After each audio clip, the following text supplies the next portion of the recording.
साथियों, स्वागत है आपका जीएस मंथन पर। आज हम अगला निबंध पढ़ेंगे अपनी निबंध सीरीज का जैव प्रौद्योगिकी और कृषि में क्रांति। आप जानते हैं जो अपनी निबंध सीरीज चल रही है यह मेंस के लिए, चाहे वो यूपीएससी मेंस हो, चाहे पीएससी का कोई भी पेपर हो, चाहे बीपीएससी हो या यूपीएससी हो, यूपीपीएससी हो या फिर जो आरओ एआरओ का एग्जाम आने वाला है, इसके लिए बहुत महत्वपूर्ण रहने वाली है। इसमें हमारा प्रयास रहता है कि हम आपको ज़्यादा से ज़्यादा निबंध कराएं, आपको जिससे ज़्यादा शब्द मिलें। जब आपको ज़्यादा शब्द मिलेंगे तो जब आप खुद निबंध रचना करेंगे तो एक बेहतर निबंध बन के आएगा। निबंध हमारा परीक्षा में पूरा पढ़ा जाता है, हमारी शैली देखी जाती है कि हम किस शैली में लिख रहे हैं, पूरा प्रारूप देखा जाता है, उसके बाद निबंध में अंक मिलते हैं। यानी निबंध कुल मिला के बहुत महत्वपूर्ण पार्ट हमारे मेंस का रहता है। निबंध ज़्यादातर करंट की जो चीज़ें हैं उनसे संबंधित पूछे जाते हैं, इसलिए हमारा प्रयास रहता है कि आपके निबंध में हम वो चीज़ें भी शामिल करें, यानी टॉपिक से संबंधित जो हमारी चीज़ें चल रही हैं। चैनल को आप सब्सक्राइब कर लेंगे तो आपको ये सारी निबंध मिलते रहेंगे। मेंस की जो हमारी सीरीज चल रही है जिसमें हम मेंस का पूरा क्वेश्चन आपको समझाते हैं, कैसे प्रश्न लिखना है, क्या क्या उसमें होना चाहिए और क्या नहीं होना चाहिए, ये सब चीज़ें आपको मिलती रहेंगी। बाहर आप निबंध के लिए अच्छी खासी फीस देते हैं, यहाँ हम आपका बिल्कुल फ्री में कराएंगे। पूरा निबंध एक एक लाइन आपको समझाएंगे कि क्या लिखना है, कैसे लिखना है, आपके साथ करेंगे, आप भी आसानी से इसको सीख जाएंगे। सबसे पहले हम देखते हैं हमारा जो टॉपिक है जैव प्रौद्योगिकी और कृषि में क्रांति। टॉपिक हमने पहले बताया वही लेंगे जिसमें हमें 60 से 70% तक चीज़ें मालूम हो, यानी इसमें आपका तथ्यात्मक ज्ञान आवश्यक है। डाटा हम कोशिश करेंगे जो लेंगे निबंध में डालेंगे वो सही होना चाहिए। बार बार कोई शब्द का रिपीट नहीं करेंगे, यानी एक शब्द बार बार लिखते जा रहे हैं या एक ही पैराग्राफ बार बार लिखते जा रहे हैं, ऐसा नहीं करेंगे। 3 भागों में लिखते हैं निबंध, प्रस्तावना, मुख्य भाग और निष्कर्ष।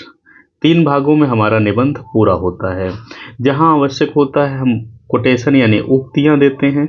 हम हर निबंध में आपको कुछ ज़्यादा ही उक्ति बता देते हैं जिससे कि आप वो किसी और निबंध में भी प्रयोग आसानी से कर सकें। निबंध जो आते हैं साइंस टेक्स्ट से आते हैं, कई बार सामाजिक व्यवस्था से निबंध आ जाते हैं, कई बार संविधान से निबंध आ जाते हैं, कई बार अर्थशास्त्र से निबंध आ जाते हैं। तो यह हमें समझना रहेगा कि उस निबंध में हमसे वो क्या जानना चाह रहा है। जैसे आज का हमारा टॉपिक है जैव प्रौद्योगिकी और कृषि में क्रांति। इसमें हमें थोड़ा समझ के देखते हैं क्या क्या लिखेंगे।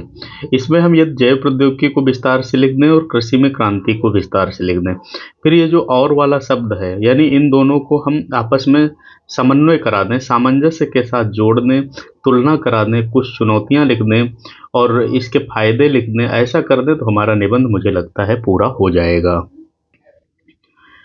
तो इसमें प्रस्तावना सबसे पहले लिखेंगे।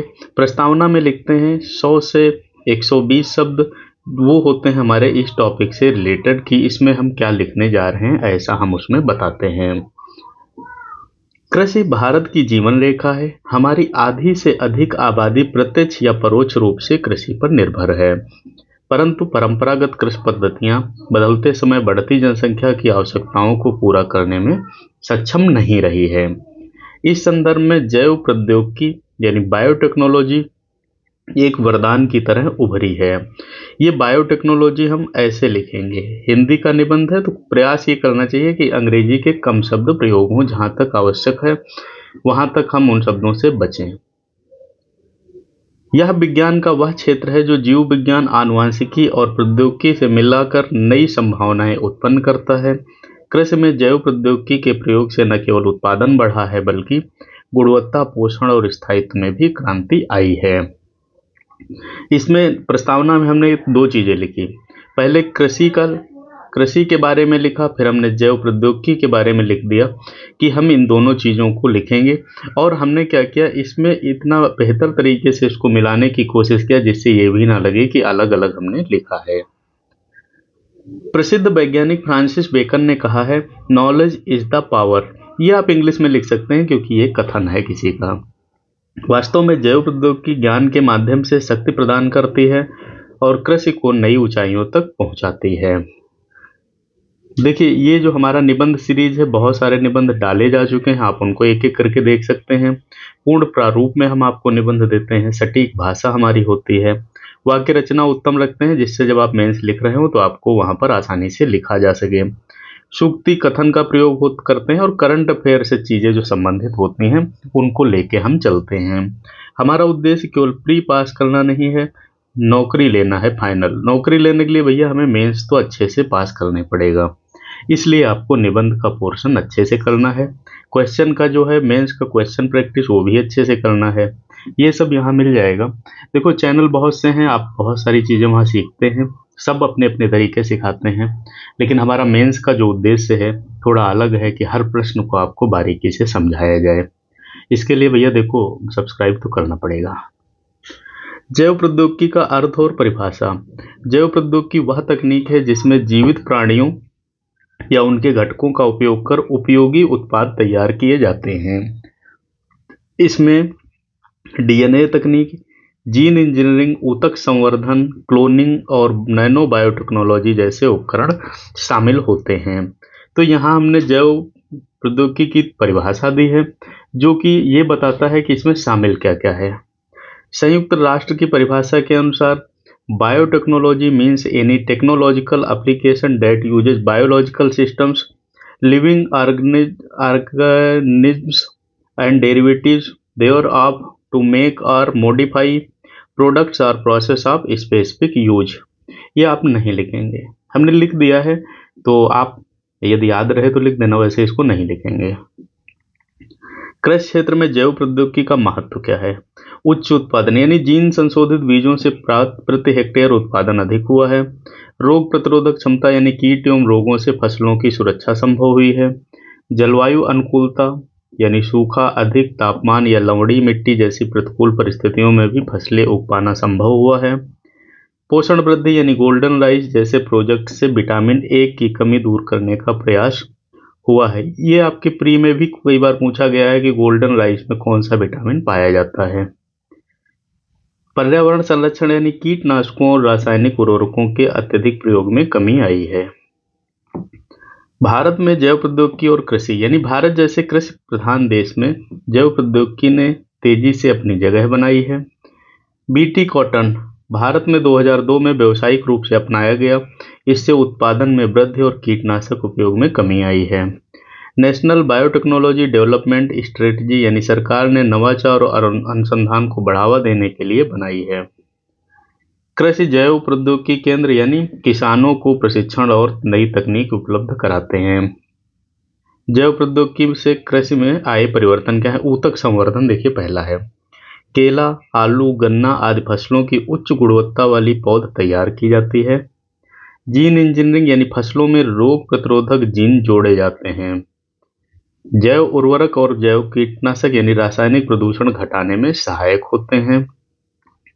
नैनो बायोटेक्नोलॉजी यानी सूक्ष्म स्तर पर बीज एवं उर्वरकों की गुणवत्ता सुधार की जाती है। तो इसमें आप दो दो तीन तीन लाइन बढ़ा के भी लिख सकते हैं अपनी आवश्यकता के अनुसार। लाभ क्या है। उत्पादन और निर्यात क्षमता में वृद्धि, किसानों की आय में बढ़ोतरी, पोषण संबंधी सुरक्षा, पर्यावरणीय स्थिरता, खाद्य संकट से निपटने की क्षमता। महात्मा गांधी ने कहा था, to forget how to dig the earth and to tend the soil is to forget ourselves. यानी जैव प्रौद्योगिकी हमें यह याद दिलाती है कि मिट्टी की देखभाल आधुनिक तरीके से भी की जा सकती है। चुनौतियां इसमें क्या होती हैं। नैतिक प्रश्न यानी जीन संशोधन से जीवों की प्राकृतिक संरचना में हस्तक्षेप हो जाता है। स्वास्थ्य संबंधी क्या दिक्कत हो सकती है। जीएम खाद्य पदार्थों की सुरक्षा पर बहस अभी जारी है। जैव प्रौद्योगिकी पर नकारात्मक असर पड़ने का खतरा है। सामाजिक असमानता यानी छोटे किसानों तक महंगी तकनीक पहुंचने में कठिनाई है। कानूनी ढांचा यानी पेटेंट और बौद्धिक संपदा अधिकार पर विवाद छिड़ा हुआ है। अंतर्राष्ट्रीय परिप्रेक्ष्य में अगर देखते हैं तो अमेरिका, ब्राजील, अर्जेंटीना और चीन जैसे जैव प्रौद्योगिकी आधारित कृषि में अग्रणी हैं। विश्व स्वास्थ्य संगठन ने भी स्पष्ट किया है, biotechnology can play a vital role in achieving global food security. Bharat का भविष्य क्या है, इसमें क्या संभावनाएं हैं भारत के परिप्रेक्ष्य में। भारत में कृषि भूमि सीमित है पर जनसंख्या निरंतर बढ़ रही है। ऐसे में उत्पादन बढ़ाने का सबसे उपयुक्त साधन जैव प्रौद्योगिकी ही है। प्रिसीजन एग्रीकल्चर और स्मार्ट फार्मिंग तकनीक अपनाई जा रही है। जैव उर्वरक और बायो पेस्टिसाइड के उत्पादन को बढ़ावा मिल रहा है।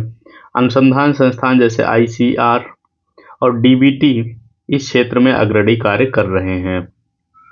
तो इस प्रकार हमने क्या किया, मुख्य भाग में जैव प्रौद्योगिकी को भी विस्तार से समझा और कृषि का भी विस्तार से समझा, फिर इन दोनों का समन्वय भी विस्तार से देखा।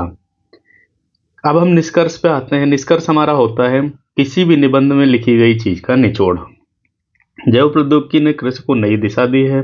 यह केवल उत्पादन बढ़ाने का साधन नहीं बल्कि पोषण, पर्यावरण और सतत विकास की भी कुंजी है। चुनौतियां मौजूद हैं परंतु अवसर कहीं बड़े हैं। यदि अनुसंधान, शिक्षा और किसानों की पहुंच में तकनीक लाई जाए तो आने वाले समय में भारत खाद्य सुरक्षा का वैश्विक नेता बन सकता है।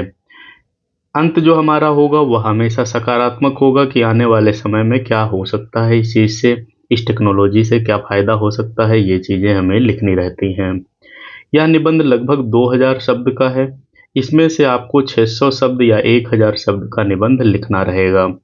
एक चीज आपको और बता दें, जब आप एक निबंध पढ़ते हैं या लिखते हैं तो उससे आपको काफी सारे शब्द मिलते हैं।